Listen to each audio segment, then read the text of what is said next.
आपणही आपल्या जीवनामध्ये आपल्याला काही संतांना देण्याकरता नाही, परंतु महाराज म्हटले भावे तुळशी जड पाणी जोडा हात म्हणावे पतित फिरविला.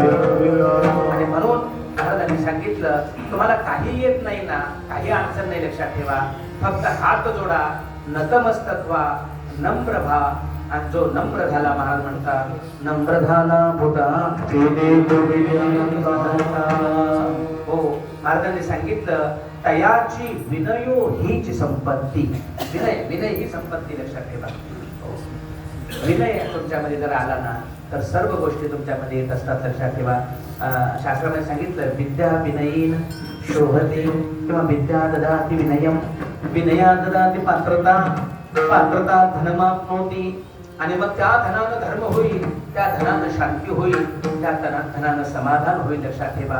म्हणून तुमच्या जीवनामध्ये आपण सर्वांनी लक्षात ठेवा, तुम्हाला काही आलं नाही तरी चालेल, लक्षात ठेवा. पण एक गोष्ट लक्षात घ्या, तुम्ही कुठेतरी नतमस्तक व्हा, लक्षात ठेवा. हो, त्या झाडाला फळं असतात ना, फळं